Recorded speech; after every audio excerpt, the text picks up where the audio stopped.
Hello everyone, welcome back to my channel code push.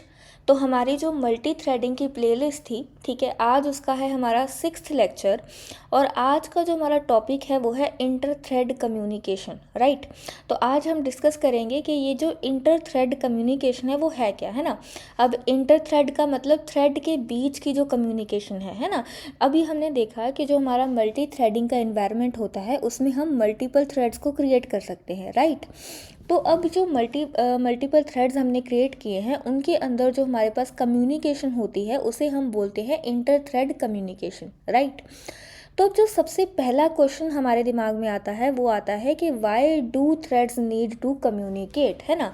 अब threads को communicate करने की ज़रूरत क्या है ना। तो इसको हम एक एग्जाम्पल के साथ समझेंगे, ठीक है। अब हमें इमेजिन करना है कि एक थ्रेड ए है हमारे पास, ठीक है। सो thread A is producing data. अब जो दूसरा थ्रेड बी है, ठीक है, वो क्या कर रहा है, waiting to use that data. अब हमारे पास दो थ्रेड्स हैं, ठीक है। एक थ्रेड का काम है डेटा को प्रोड्यूस करना और दूसरे थ्रेड का काम है उस प्रोड्यूस्ड डेटा को यूज़ करना, राइट। अब हमारे पास क्या सिनेरियो आता है कि अगर हमारे पास ये केस आता है, if B runs before A, कि जो बी है वो ए से पहले काम करना शुरू कर दे, है ना। तो हमारे पास क्या होगा, B finds nothing and keeps checking again and again, है ना। तो हमारे पास क्या होगा, देखो, अब जो ए थ्रेड है वो डेटा प्रोड्यूस करेगा, है ना, और बी थ्रेड उस प्रोड्यूस्ड डेटा को यूज़ करेगा। बट अब अगर क्या होता है कि अगर थ्रेड बी थ्रेड ए से पहले काम करना शुरू कर देता है तो क्या होगा, उसको कोई भी डेटा नहीं मिलेगा, है ना, क्योंकि थ्रेड ए ने तो डेटा प्रोड्यूस करना स्टार्ट किया ही नहीं। तो फिर थ्रेड बी को कुछ भी नहीं मिलेगा। तो फिर वो क्या करेगा, फिर वो दोबारा चेक करता रहेगा जब तक उसको डेटा मिल नहीं जाता। इससे क्या होगा, इससे हमारे पास सीपीयू जो है वो वेस्ट हो जाएगा, है ना, राइट। क्योंकि उसमें क्या होगा कि ये जो थ्रेड बी है वो सीपीयू को यूज़ करता रहेगा, है ना, अपना टास्क करने के लिए बार बार चेक करता रहेगा कि डेटा है कि नहीं, डेटा है कि नहीं। और अगर डेटा होगा तो थ्रेड बी तब जाकर उस डेटा को यूज़ करेगा, राइट। तो इस केस में हमारे पास क्या होता है, हमें थ्रेड कम्युनिकेशन की ज़रूरत होती है ना। So instead of checking B should wait, है ना, and when A finishes creating data it should notify B. तो अब हमारे पास क्या कह रहे हैं हम, देखो, अब हमारे पास दो थ्रेड्स थे, है ना। तो हमारे पास क्या है कि अब हम ये चीज़ कर लेते हैं, क्योंकि थ्रेड ए और बी की जो वर्किंग है एक दूसरे पे डिपेंडेंट है। तो हम क्या करेंगे, इनके अंदर एक कम्युनिकेशन कराएंगे कि थ्रेड ए पहले अपना पूरा डेटा प्रोड्यूस करेगा, तब तक थ्रेड बी क्या करेगा, वेट करेगा। और जैसे ही थ्रेड ए जो है वो पूरा डेटा प्रोड्यूस कर लेता है तो वो क्या करेगा, थ्रेड बी को नोटिफाई कर देगा कि मैंने डेटा प्रोड्यूस कर लिया है, अब आप इस डेटा को यूज़ कर सकते हैं, राइट। तो इसी चीज़ को हम क्या बोलते हैं, तो इसी चीज़ को हम बोलते हैं इंटर थ्रेड कम्युनिकेशन, है ना। अब जो थ्रेड बी वेट कर रहा है और थ्रेड ए डेटा प्रोड्यूस होने के बाद थ्रेड बी को नोटिफाई कर रहा है। तो ये सब चीज़ें हमारे पास किसके थ्रू होती हैं, ये जो हमारे पास फंक्शंस होते हैं, है ना। जैसे कि एक वेट का फंक्शन होता है हमारे पास, नोटिफाई एंड नोटिफाई ऑल, ठीक है। So this is exactly what wait और नोटिफाई सॉल्व्स, राइट। तो अब एक एक करके हम इन तीनों टर्म्स को देख लेते हैं, ठीक है। अब सबसे पहले जो वेट है, ठीक है, the thread goes into a waiting state. जब हम वेट मेथड को कॉल करते हैं तो जो करंटली जो थ्रेड एग्जीक्यूट हो रहा होता है वो वेटिंग स्टेट में चला जाता है, ठीक है। So it releases the lock immediately, it waits until someone calls notify और नोटिफाई ऑल। देखो, अब हमारे पास क्या है, अब समझो, हमने सिंक्रोनाइजेशन किया था, ठीक है। अब सिंक्रोनाइजेशन में हमारे पास क्या था कि एक मान लो कि आपके पास एक सिंक्रोनाइज्ड ब्लॉक है, ठीक है। अब सिंक्रोनाइज्ड ब्लॉक क्या होता है, एक तरीके का लॉक, है ना, कि जो इसके अंदर जो भी हमने टास्क लिखा हुआ है, ठीक है, उसको क्या कर सकते हैं कि सिर्फ एक थ्रेड एक टाइम पर यूज़ कर सकता है, राइट। तो यानी कि अब जो थ्रेड इसको करंटली यूज़ कर रहा है उसके पास इस ब्लॉक का लॉक है। तो आप इसको एक तरीके से ये समझो कि ये जो सिंक्रोनाइज्ड ब्लॉक है ये क्या है, एक रूम है ना। जो थ्रेड इस ब्लॉक के अंदर के कोड को यूज़ कर रहा है उसके पास इस रूम की की है, राइट। तो जब एक थ्रेड, ठीक है, इस ब्लॉक के अंदर होता है और वो वेट स्टेट में चला जाता है ना, वेट मेथड कॉल होता है और वो वेटिंग स्टेट में चला जाता है, तो वो क्या करता है, वो लॉक को रिलीज़ कर देता है। लॉक को रिलीज़ कर देने का मतलब क्या है कि जितने टाइम वो थ्रेड वेटिंग स्टेट में है कोई और थ्रेड इस सिंक्रोनाइज्ड ब्लॉक के अंदर एंटर कर सकता है, राइट। यानी कि किसी और थ्रेड को इस सिंक्रोनाइज्ड ब्लॉक या फिर कह सकते हैं रूम की मिल जाती है, ठीक है। तो यही मतलब होता है इस लाइन का, it releases the lock immediately. Okay, और वेट कॉल करने के बाद ये जो हमारा थ्रेड है वो वेटिंग स्टेट में कब तक रहता है, जब तक कोई और थ्रेड नोटिफाई मेथड को या फिर नोटिफाई ऑल मेथड को कॉल ना कर दे, है ना। अगर कोई थ्रेड नोटिफाई मेथड को कॉल करता है तो कोई एक जो थ्रेड होता है जो वेटिंग स्टेट में होता है वो रिज्यूम हो जाता है ना। अगर कोई थ्रेड नोटिफाई ऑल को कॉल करता है तो क्या होता है, हमारे पास जितने भी थ्रेड वेटिंग स्टेट में होते हैं वो सारे क्या हो जाते हैं, रिज्यूम हो जाते हैं, राइट। सो अब हमारे पास है where can you call wait, only inside a synchronized block. ठीक है, हम सिर्फ सिंक्रोनाइज्ड ब्लॉक में ही क्या कर सकते हैं, वेट को कॉल कर सकते हैं। और इस वेट मेथड का एक इंपॉर्टेंट रूल है, that is where can you call this wait, है ना। तो हम इस वेट को कहाँ पर कॉल कर सकते हैं, only inside a synchronized block. ठीक है, तो आप किसी भी थ्रेड को वेटिंग स्टेट में पहुँचाने के लिए ये जो वेट को कॉल करना है वो कहाँ पर कर सकते हो, सिर्फ और सिर्फ सिंक्रोनाइज्ड ब्लॉक के अंदर कॉल कर सकते हो। अदरवाइज आपके पास क्या आ जाता है, इल्लीगल मॉनिटर स्टेट एक्सेप्शन आ जाती है। अब ऐसा क्यों होता है, क्योंकि ये जो वेट होता है ना, जब हम इस वेट मेथड को कॉल करते हैं तो जो करंट वाला थ्रेड होता है वो लॉक को रिलीज करता है, और लॉक हमारे पास कहाँ पर होता है, जब हम सिंक्रोनाइज्ड ब्लॉक के अंदर होते हैं, राइट। तो अगर हम सिंक्रोनाइज्ड ब्लॉक के अंदर है ही नहीं तो हमारे पास कोई भी लॉक होगा ही नहीं, तो हम उसको रिलीज कैसे करेंगे, राइट। तो इसी वजह से हमारे पास कौन सा एक्सेप्शन आ सकता है, इल्लीगल मॉनिटर स्टेट एक्सेप्शन आ सकता है। ठीक है, सो आई होप ये आपको वेट मेथड के बारे में जो चीज़ें हैं वो समझ में आ गई हैं। अब हम बात करते हैं नेक्स्ट नोटिफाई के बारे में। ठीक है, अब नोटिफाई के बारे में हमें ऑलरेडी पता चल चुका है, wakes up one waiting thread. ठीक है, तो ये किसी एक वेटिंग थ्रेड को क्या कर देता है, रिज्यूम कर देता है, राइट। तो अब ये जो एक थ्रेड होता है वो हमें कैसे पता चलता है, अगर हमारे पास मल्टीपल थ्रेड्स हैं जो वेटिंग स्टेट में है तो ये कौन से थ्रेड को रिज्यूम करता है, वो चीज़ हमारे पास क्या होती है, रैंडमली चूज़ की जाती है। ठीक है, so the awaken thread must reacquire the lock before continuing. ठीक है, तो अब जो हमारे पास जिस थ्रेड को इस नोटिफाई ने रिज्यूम किया होता है उसको लॉक जो है वो फिर से मिल जाता है, यानी कि इस सिंक्रोनाइज ब्लॉक का जो एक्सेस है वो फिर से मिल जाता है, राइट। अब नोटिफाई ऑल की अगर हम बात करें तो जितने भी वेटिंग थ्रेड्स होते हैं वो सारे वेकअप हो जाते हैं। ठीक है, नोटिफाई ऑल कॉल करने पर, and they will compete to take the lock one by one. ठीक है, अब देखो हमारे पास क्या होता है, एक थ्रेड जो होता है उसके पास लॉक होता है, जब हम उसको वेटिंग स्टेट में डाल देते हैं तो वो लॉक रिलीज कर देता है ना। अब जब हम उस पर नोटिफाई कॉल करते हैं तो जो वो एक थ्रेड वेटिंग स्टेट में गया होता है वो फिर से लॉक को अक्वायर कर लेता है ना। अब नोटिफाई ऑल के केस में क्या होता है कि जितने भी वेटिंग थ्रेड्स होते हैं वो सारे वेकअप हो जाते हैं, राइट। तो उस केस में हमारे पास क्या होगा कि एक एक करके हर एक थ्रेड को क्या मिलेगा, लॉक मिलेगा, है ना, यानी कि इस सिंक्रोनाइज ब्लॉक का एक्सेस मिलेगा, राइट। सो आई होप आपको ये तीनों मेथड्स जो हैं वो अच्छे से समझ में आ गए होंगे, है ना। अब अगर हम एक रियल लाइफ एग्जांपल की बात करें, है ना, प्रोड्यूसर एंड कंज्यूमर की, so think of a tiffin box. ठीक है, हम एक टिफ़िन बॉक्स के बारे में सोचते हैं। If the box is empty, है ना, अगर बॉक्स जो है वो एम्प्टी है तो कंज्यूमर को वेट करना पड़ेगा, है ना। देखो अगर टिफ़िन में कुछ है ही नहीं तो कंज्यूमर उस टिफ़िन में से कुछ भी कंज्यूम नहीं कर सकता, राइट।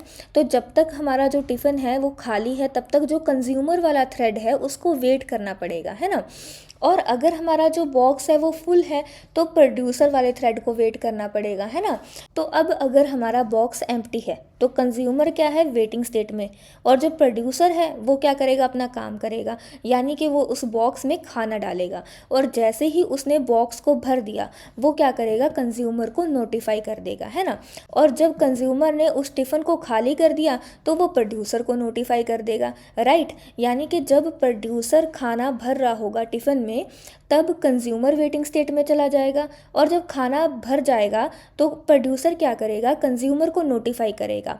तो कंज्यूमर क्या करेगा, टिफ़िन में से जो खाना है उसको कंज्यूम करेगा, तो उस टाइम पर जो प्रोड्यूसर है वो वेटिंग स्टेट में चला जाएगा।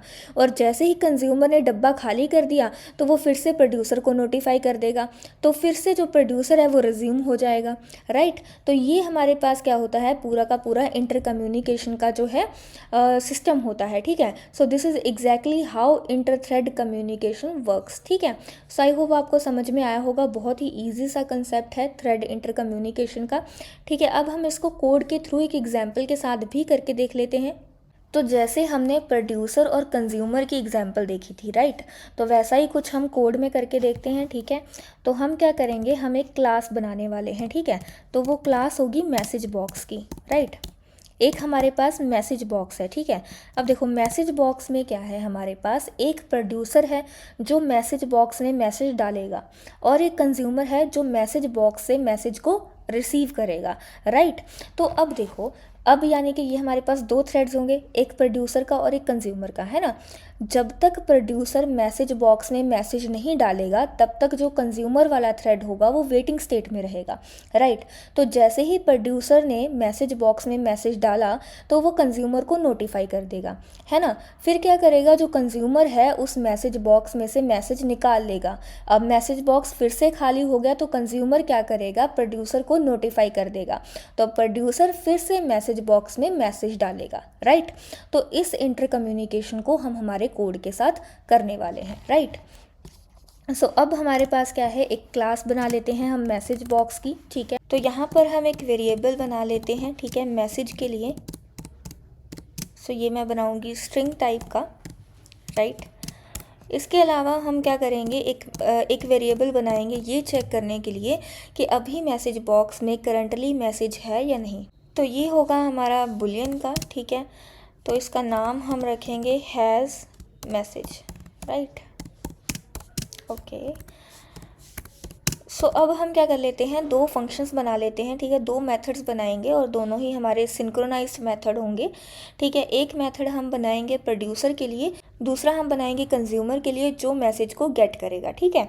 अब देखो प्रोड्यूसर का क्या काम है, सबसे पहले वो चेक करेगा कि मैसेज बॉक्स में अगर ऑलरेडी मैसेज है तो वो वेटिंग स्टेट में रहेगा, अगर मैसेज बॉक्स खाली है तो वो क्या करेगा, उसमें मैसेज को ऐड करेगा, है ना, राइट।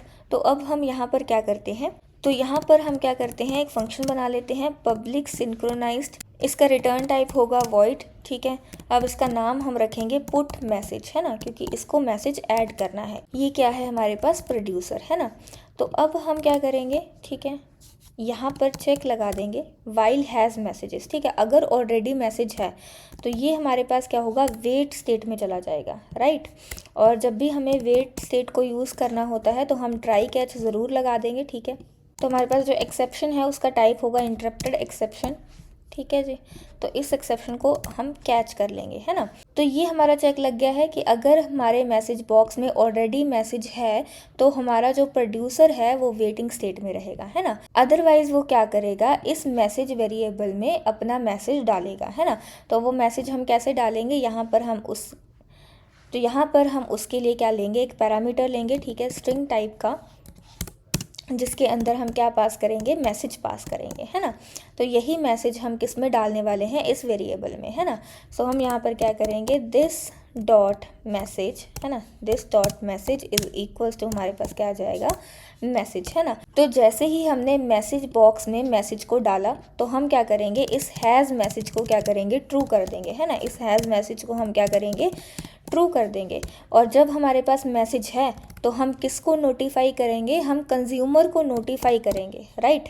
हम कंज्यूमर को नोटिफाई करेंगे कि भाई अब आप इस मैसेज को यूज़ कर सकते हैं, है ना। और जब प्रोड्यूसर यहाँ पर मैसेज प्रोड्यूस करेगा तो हम एक छोटा सा प्रिंट भी करवा देते हैं, है ना। एक प्रिंट स्टेटमेंट हम यहाँ पर लगा देते हैं, system dot out dot println, जिसमें हम प्रिंट करवाएंगे प्रोड्यूस्ड, है ना, कि मैसेज जो है वो प्रोड्यूस हो गया है, और क्या मैसेज प्रोड्यूस हुआ है वो भी हम साथ में प्रिंट करा देंगे, है ना। और फिर हमने कंज्यूमर को नोटिफाई किया कि भाई आपका मैसेज जो है वो प्रोड्यूस हो गया है, अब आप इस मैसेज को यूज़ कर सकते हैं, है ना। तो अब हम बनाने वाले हैं कंज्यूमर। तो कंज्यूमर के लिए फिर से हमने क्या बनाया, पब्लिक फंक्शन। देखो ये एक गेटर सेटर की तरह है ना। अब ये जो है सेटर क्या कर रहा है, इस मैसेज में हमारे मैसेज को डाल रहा है, ठीक है। अब गेटर क्या करेगा, इस मैसेज को गेट करेगा, है ना।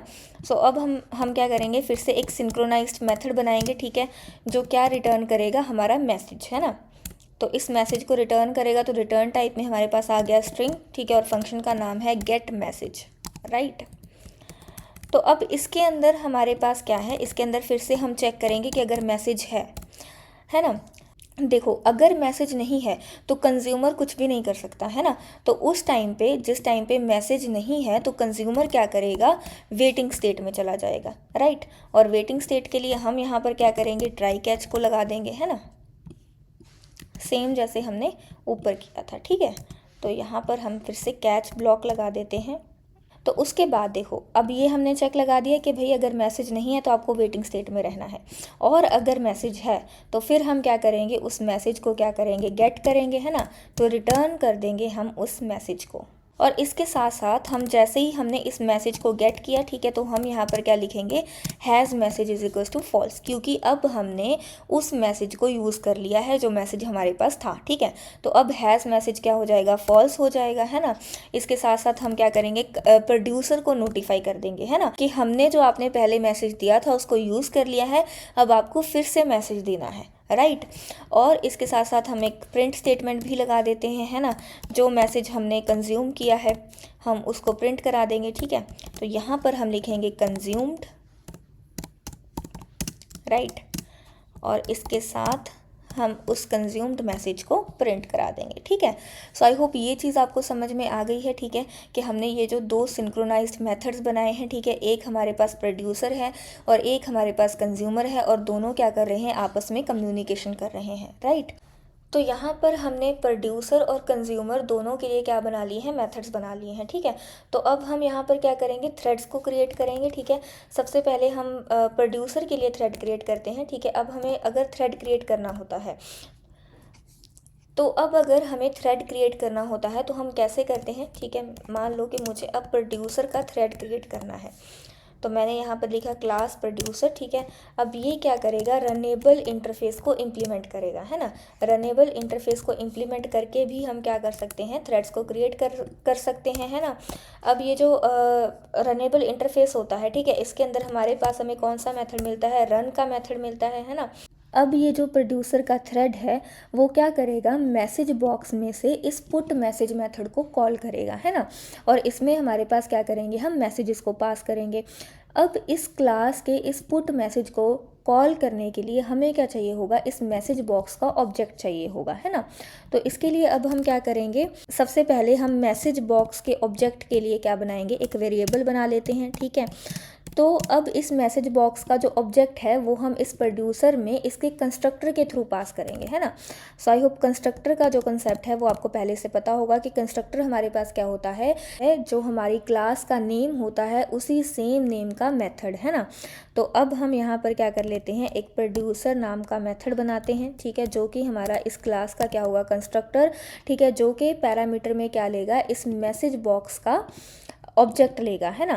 तो यानी कि अब इस मैसेज बॉक्स का ऑब्जेक्ट इसके कंस्ट्रक्टर में पास किया जाएगा, ठीक है जी, और उसी को हम इस वाले वेरिएबल में रख देंगे, है ना, ठीक है। तो अब हमें क्या करना है, इस रन मेथड में हमें टोटल 5 मैसेजेस को डालना है, ठीक है। हम लेट्स से कि हमें 5 मैसेजेस को डालना है, तो हम यहाँ पर क्या कर रहे हैं, int I is equals to 1, ठीक है, and I is less than equals to 5 and I plus plus, है ना। तो हमें एक फॉर लूप लगानी है जो 5 आइट्रेशंस तक चलेगी, और उसमें हमें क्या करना है, इस बॉक्स को यूज़ करके, ठीक है, हमें इस पुट मैसेज मेथड को कॉल करना है और उसके अंदर हमें मैसेज को डालना है, राइट। तो हम यहाँ पर क्या कर रहे हैं, मैसेज को डाल रहे हैं, है ना। तो यानी कि अब हमारे पास क्या होगा कि पहले बॉक्स में मैसेज 1 जाएगा, मैसेज 2, मैसेज 3, मैसेज 4, मैसेज 5, है ना। तो ऐसे करके 5 मैसेजेस जो हैं वो मैसेज बॉक्स में हमने डाल दिए। तो ये हमारे पास क्या है, हमारा प्रोड्यूसर थ्रेड है ना। तो अब सेम उसी तरीके से जिस तरीके से हमने प्रोड्यूसर के लिए थ्रेड क्रिएट किया था, हम कंज्यूमर के लिए क्रिएट करेंगे, है ना। तो कंज्यूमर की क्लास मैंने बनाई है, उसको मैंने इम्प्लीमेंट किया है रनेबल इंटरफेस के साथ, ठीक है। सेम हमने कंस्ट्रक्टर बनाया है जिसमें हम क्या पास करेंगे, मैसेज बॉक्स क्लास का ऑब्जेक्ट पास करेंगे, ठीक है। और रन मेथड में हम क्या कर रहे हैं, मैसेज बॉक्स क्लास के ऑब्जेक्ट को यूज़ करके गेट मैसेज के फंक्शन को कॉल कर रहे हैं, है ना।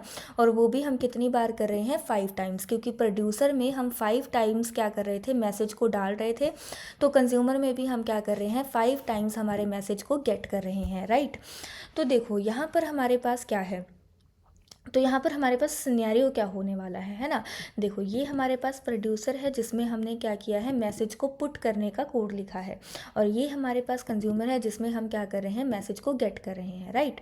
तो देखो यहाँ पर हमारे पास क्या है, फॉर लूप है, ठीक है, जिसमें हमारे पास 1 से लेकर 5 तक आइट्रेशंस चलेंगी। तो देखो सबसे पहले जब हमारे पास पुट मैसेज का जो मेथड है वो कॉल होगा तो हमारे पास क्या सिनेरियो होगा। देखो पुट मैसेज में हमारे पास क्या है, सबसे पहले वो चेक करेगा कि हमारे पास मैसेज है या नहीं।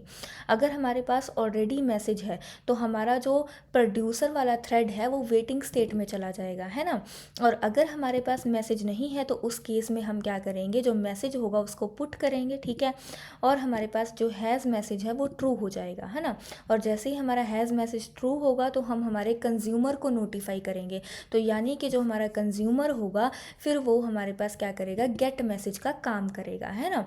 और जैसे ही हमारे कंज्यूमर को मैसेज मिलेगा, है ना, तो वो क्या करेगा, हमारे प्रोड्यूसर को नोटिफाई कर देगा। फिर उसके बाद जो हमारा प्रोड्यूसर वेटिंग स्टेट में था वो फिर से रिज्यूम हो जाएगा और वो फिर से क्या करेगा, इस मैसेज में एक नया मैसेज डालेगा जिसको फिर से कंज्यूमर क्या करेगा, गेट करेगा, है ना। तो कुछ इस तरीके से इनके कम्युनिकेशंस चलेगी, है ना। तो इसको जब हम रन करके देखेंगे तो हमें पूरी जो चीज़ है वो क्लियर हो जाएगी, ठीक है, कि कैसे हमारे जो थ्रेड में कम्युनिकेशन है वो वर्क कर रही है वेट और नोटिफाई को यूज़ करके, राइट। तो अब यहाँ पर मेन फंक्शन में मैंने क्या किया है, मैसेज बॉक्स क्लास का ऑब्जेक्ट क्रिएट कर लिया है, ठीक है। यहाँ पर हम थ्रेड के ऑब्जेक्ट क्रिएट कर लेते हैं, ठीक है। तो सबसे पहले हम प्रोड्यूसर के लिए क्रिएट करेंगे, ठीक है, थ्रेड प्रोड्यूसर, और हमारे पास आएगा न्यू कीवर्ड, है ना, न्यू थ्रेड, और इसके अंदर अब हमें प्रोड्यूसर का क्रिएट करना है तो सबसे पहले प्रोड्यूसर का ऑब्जेक्ट पास होगा, है ना। सो न्यू प्रोड्यूसर, अब इसके अंदर हमें मैसेज बॉक्स का ऑब्जेक्ट भी डालना है, ठीक है, ये हमने डाल दिया। इसके बाद हम कंज्यूमर के लिए बना लेते हैं, ठीक है, thread consumer equals to new thread, और इसके अंदर अब हम पास करेंगे कंज्यूमर का ऑब्जेक्ट, है ना। तो अब दोनों प्रोड्यूसर और कंज्यूमर थ्रेड को हम क्या कर देते हैं, स्टार्ट कर देते हैं, right. Producer dot start and consumer dot start, है ना। तो अब हम इसको एक बार रन करके देख लेते हैं। तो अब देखो सबसे पहले हमारे पास मैसेज प्रोड्यूस हुआ, है ना। फिर उसके बाद क्या हुआ, देखो अब हमने यहाँ पर कोड तो लिखा था प्रोड्यूसर के लिए साथ के साथ, है ना। हमने अगर हम प्रोड्यूसर का कोड देखें तो ये देखो हमने यहाँ पर साथ के साथ फॉर लूप लगाई थी, ठीक है, कि 5 बार क्या होना चाहिए, मैसेज जो है वो प्रोड्यूस होना चाहिए। बट यहाँ पर कैसे हो रहा है, सबसे पहले मैसेज प्रोड्यूस हो रहा है, ठीक है, फिर प्रोड्यूसर वेटिंग स्टेट में जा रहा है। जब मैसेज प्रोड्यूस होता है तो प्रोड्यूसर क्या करता है, कंज्यूमर को नोटिफाई करता है। तो कंज्यूमर क्या करता है, उस प्रोड्यूस्ड मैसेज को पहले कंज्यूम करता है, फिर उसके बाद फिर से प्रोड्यूसर को नोटिफाई करता है, और प्रोड्यूसर क्या करता है, फिर से सेकंड मैसेज प्रोड्यूस करता है। उसके बाद कंज्यूमर उस सेकंड मैसेज को यूज़ करता है, फिर से प्रोड्यूसर क्या करता है, थर्ड मैसेज को प्रोड्यूस करता है, ठीक है। तो इस तरीके से हमारे पास इन दोनों थ्रेड्स में प्रोड्यूसर और कंज्यूमर दोनों में क्या हो रही है, कम्युनिकेशन हो रही है यूजिंग वेट एंड नोटिफाई, है ना। सो आई होप आपको बहुत ही अच्छे से ये समझ में आ गया होगा कि ये जो इंटर थ्रेड कम्युनिकेशन होती है वो कैसे काम करती है ना। सो मेरे हिसाब से ये काफ़ी अच्छी एग्जाम्पल थी जिससे आप समझ सकते हैं कि जो थ्रेड्स के बीच में कम्युनिकेशन होती है वो वेट एंड नोटिफाई को यूज़ करके कैसे होती है। और अगर आपको कुछ भी समझ में नहीं आया है तो आप कमेंट सेक्शन में पूछ सकते हैं। So that's it for the day.